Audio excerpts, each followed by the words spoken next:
విద్యార్థులకు ఉపన్యాసమిస్తూ ఆయన తుది శ్వాస విడిచారు. బోధిస్తూనే జీవితాన్ని ముగించడం ఆయనకు విద్యార్థులపై ఉన్న అపారమైన ప్రేమకు నిదర్శనం. ప్రజల రాష్ట్రపతి, యువతకు శాశ్వత స్ఫూర్తిదాత డాక్టర్ ఏపీజే అబ్దుల్ కలాం వర్ధంతి సందర్భంగా కథనం. భారత మాజీ రాష్ట్రపతి, ప్రముఖ శాస్త్రవేత్త, మిసైల్ మ్యాన్ ఆఫ్ ఇండియాగా ప్రసిద్ధి చెందిన డాక్టర్ ఏపీజే అబ్దుల్ కలాం వర్ధంతి సందర్భంగా దేశం ఆయనకు ఘనంగా నివాళులు అర్పిస్తోంది. 2015 జూలై 27న మేఘాలయలోని ఐఐఎం షిల్లాంగ్లో విద్యార్థులకు ఉపన్యాసమిస్తూ ఆయన తుది శ్వాస విడిచారు.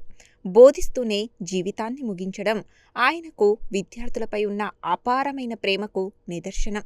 1931 అక్టోబర్ 15న తమిళనాడులోని రామేశ్వరంలో సాధారణ కుటుంబంలో జన్మించిన కలాం తన కృషి, పట్టుదల, ప్రతిభతో భారత అంతరిక్ష, క్షిపణి రంగాల్లో విశేష సేవలందించారు.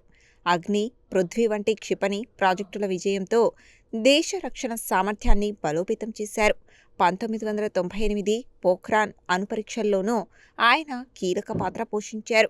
2002 నుండి 2007 వరకు భారత రాష్ట్రపతిగా సేవలందించిన కలాం ప్రజలతో మమేకమైన నాయకుడిగా ప్రజల రాష్ట్రపతి అనే గౌరవాన్ని పొందారు. ముఖ్యంగా యువతతో ఎక్కువ సమయం గడుపుతూ వారి కలలను సాకారం చేసుకునేలా ప్రేరేపించారు. కలలు కనండి, ఆ కలలను నిజం చేసుకునేందుకు కష్టపడండి అనే ఆయన సందేశం నేటికి కోట్లాది యువతకు మార్గదర్శకంగా నిలిచింది. నిరాడంబర జీవితం, దేశభక్తి, విజ్ఞానంపై అంకితభావం, విద్యార్థుల పట్ల ప్రేమ ఆయన వ్యక్తిత్వానికి ప్రతీకలు.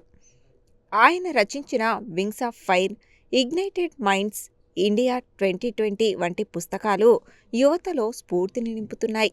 డాక్టర్ అబ్దుల్ కలాం వర్ధంతి సందర్భంగా ఆయన ఆశయాలను స్మరించుకుంటూ విజ్ఞానవంతమైన, అభివృద్ధి చెందిన భారత నిర్మాణానికి ప్రతి ఒక్కరూ తమ వంతు కృషి చేయాలని ప్రతిజ్ఞ చేద్దాం.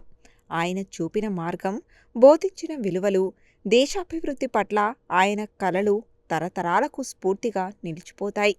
కలలు కనండి, ఆ కలలే మీ భవిష్యత్తును నిర్మిస్తాయని చెప్పిన డాక్టర్ ఏపీజే అబ్దుల్ కలాంకు ఘన నివాళులు అర్పిద్దాం.